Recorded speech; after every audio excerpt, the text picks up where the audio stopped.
आज हम पढ़ेंगे दो समरूप त्रिभुजों का क्षेत्रफल, जिसके अंदर प्रमेय नंबर 11.13 दे रखी है। दो समरूप त्रिभुजों के क्षेत्रफलों का अनुपात उसकी संगत भुजाओं के वर्गों के अनुपात के समान होता है। दो समरूप त्रिभुजों का क्षेत्रफल उसका अनुपात उसकी संगत भुजाओं के वर्गों के अनुपात के समान होता है या बराबर होता है। सबसे पहले तो हमें दो डायग्राम बनाएंगे। दो समरूप त्रिभुज दे रखे हैं, तो दो समरूप त्रिभुजों का डायग्राम बनाते हैं। ये हो गया त्रिभुज ए बी सी। दूसरा त्रिभुज बनाते हैं पी क्यू आर। दो त्रिभुज बना लिए, दोनों क्या है? समरूप। समरूप का चिन्ह क्या होता है? ये वाला, दोनों है समरूप। दोनों समरूप दे रखे हैं, जिसके अंदर समरूप है तो जिसके अंदर कोण बी, कोण किसके बराबर होगा? कोण क्यू के। कोण सी बराबर होगा कोण आर के। कोण ए बराबर होगा कोण पी के। और ये वाली भुजा, इस भुजा का अनुपात इस भुजा के बराबर होगा, इस भुजा का अनुपात इस भुजा के बराबर होगा, इस भुजा का अनुपात इस भुजा के बराबर होगा, क्योंकि दोनों ही क्या है? समरूप है। दोनों ही समरूप त्रिभुज है। दोनों ही समरूप त्रिभुज है। तो सबसे पहले लिखेंगे दिया गया है। सबसे पहले लिखते हैं दिया गया है। दिया गया है क्या दे रखा है? दो त्रिभुज दे रखे हैं। त्रिभुज ए बी सी समरूप है त्रिभुज पी क्यू आर। दो त्रिभुज समरूप है पी क्यू आर, जिसके अंदर कोण ए बराबर है कोण पी के। कोण बी बराबर है कोण क्यू के। कोण सी बराबर है कोण आर के। और अनुपात भुजाएं अनुपात में दे रखी है, तो अनुपात दे रखी है तो ए बी अनुपात है पी क्योंकि इधर वाली इसके बराबर, इधर वाली इसके बराबर अनुपात में आ जाएगी। तो ए सी अनुपात हो जाएगी पी आर, वह नीचे वाली बी सी अनुपात में आ जाएगी क्यू आर। ये हमें दे रखा है, दोनों क्या समरूप में दे रखा है। और सिद्ध करना है,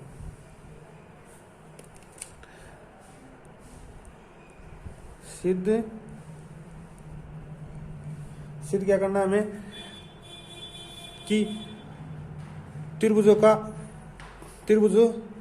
के क्षेत्रफल का अनुपात उसकी संगत भुजाओं के वर्ग के अनुपात में होता है। तो त्रिभुज का क्षेत्रफल क्या हो जाएगा? Area of A B C upon area of P Q R. किसके अनुपात में? जो ऊपर दे रखे इसके वर्गों के, किसके वर्गों के अनुपात में होगा? इनके वर्गों के अनुपात में। तो ये वाला लिख लेते हैं, ए बी बट्टे पी क्यू का वर्ग बराबर होगा ए सी बट्टे पी आर का वर्ग बराबर हो जाएगा बी सी बट्टे क्यू आर का वर्ग। इन वर्गों के योग के बराबर होगा। अब करते हैं रचना।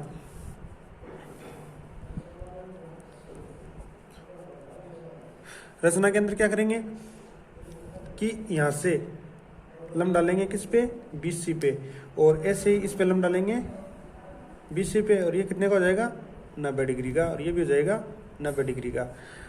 यानी कि इसको नाम दे देते हैं, M, इसको दे देते हैं N। तो क्या है? AM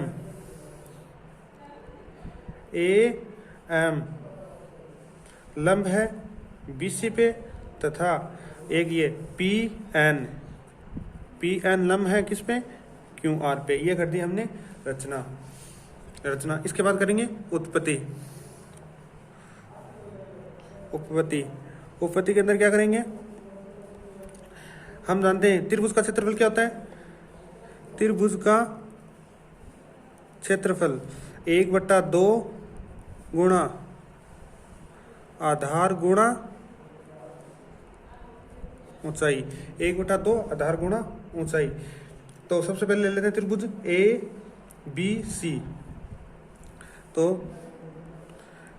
एरिया ऑफ त्रिभुज ए बी सी बट्टे area of P Q are, इस वाले त्रिभुज का इस वाले त्रिभुज का, दोनों में इसमें आएगा 1/2 गुणा आधार कितना दे रखा है इसके अंदर 20 गुणा ऊंचाई दे रखी है ए एम बट्टे इसके अंदर दे रखा है 1/2 गुणा ये दे रखा है, इसका आधार दे रखा है क्यू आर गुणा और ऊंचाई दे रखी है कितनी पी एन। 1/2 से 1/2 कैंसिल, तो ये आ जाएगा 20 क्यू आर गुणा और ए एम गुणा पी एन, ये आ गया इसमें। इसको दे देते हैं समीकरण नंबर 1, इसको देते हैं समीकरण नंबर 1। अब हमें क्या चाहिए, दोनों का ए एन और पी एन, तो यहाँ पे ए एम और पी एन की जगह क्या चाहिए हमें ए एन और पी, ये दोनों चाहिए। तो आगे तो तब क्या करेंगे, ये वाला त्रिभुज लेंगे A B M P Q N, इन दोनों को क्या करेंगे, दोनों को समरूप करेंगे, इन दोनों त्रिभुज को समरूप करेंगे। तो आगे लेते हैं त्रिभुज, पहले तो लेते हैं A M B, A M B वह त्रिभुज इधर वाला पी एम एन, एक तो इस वाले त्रिभुज को एक इस वाले त्रिभुज को, दोनों को करेंगे समरूप या सिमिलर। पी एन क्यू, दोनों के अंदर क्या आएगा, पहला तो ये वाला कोण ये वाला कोण, कोण बी बराबर कोण क्यू, ये है हमें दिया गया। इसको मान लेते हैं 1 नंबर, इसको मान लेते हैं 2 नंबर। कोण 1 बराबर कोण 2, ये है 90 डिग्री। तो त्रिभुज ए एम बी सर्वांग समय त्रिभुज पी एन क्यू बाई किससे ए समरूपता नियम से, ए समरूपता नियम से। अगर ये दोनों सिमिलर या सर्वांग सम है तो हम क्या लिख सकते हैं कि ए बी बट्टे पी क्यू बराबर होगा ए एम बट्टे पी एन, यानी कि इधर वाला ए बी इधर वाला पी क्यू दोनों एक ही अनुपात में, तो इधर वाला लंब क्या हो जाएगा ए एम लंब हो जाएगा पी एन के बाई CPST से, CPST से corresponding part of similar triangle, इससे हो जाएगा। तो इसको समीकरण नाम दे देते हैं 2। इसके बाद देखिए हमें दे रखा है ये वाला समीकरण नंबर 1, समीकरण नंबर 1 दे रखी है area of A B C, area of P Q R बराबर दे रखा है 20C क्यू आर गुणा ए एम बटे P N. BC Q R को क्या लिख सकते हैं A B upon P Q, यहां से इसको नाम देते हैं समीकरण नंबर 3 से। तो समीकरण नंबर 3 व 2 से समीकरण नंबर 1 में मान रखने पर, यानी कि इसका मान BC का मान, तो area of A B C बट्टे area of P Q R बराबर BC upon Q R, BC upon Q R का दे रखा है ए अपॉन ए बी बट्टे पी क्यू, और बी एन अपॉन पी यहां से क्या दे रखा है A B upon P Q, और ए बी कितना हो जाएगा A B upon P Q का स्क्वायर। तो एरिया ऑफ ए बी सी बटे area of P Q are, ये बराबर है। तो यहां से तीनों क्या जाएंगे, इसी प्रकार तीनों क्या जाएंगे, इसी प्रकार तीनों जाएंगे बराबर, ये इसके बराबर, तो ये किसके बराबर हो जाएगा, तो इसी प्रकार ये सारे बराबर हो जाएंगे। तो आगे देखिए, इसके बाद ये दोनों तीनों बराबर हो गए कि ए बी का स्क्वायर हो जाएगा डी के, बी के स्क्वायर हो जाएगा इसके, और इसका हो जाएगा पी के आर के, तो तीनों का क्षेत्रफल हो जाएगा। इसके बाद दे रखिए 11.2,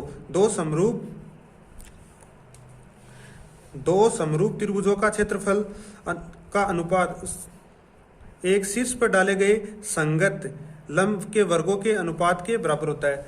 और ऊपर में नंबर 11.3 भी दे रखी है, दो समरूप त्रिभुजों का क्षेत्रफल का अनुपात उसकी संगत मध्यिकाओं के वर्गों के अनुपात के बराबर होता है। और ऊपर में नंबर 4 दे रखी है, दो समरूप त्रिभुजों का क्षेत्रफल का अनुपात उसके संगत कोणों को समद्विभाजन के वर्गों के अनुपात के बराबर होता है। तो तीनों किसके अकॉर्डिंग होगी, इसी के अकॉर्डिंग होगी, जो ये अपनी प्रमेय दे रखी है ये वाली, इसके अकॉर्डिंग।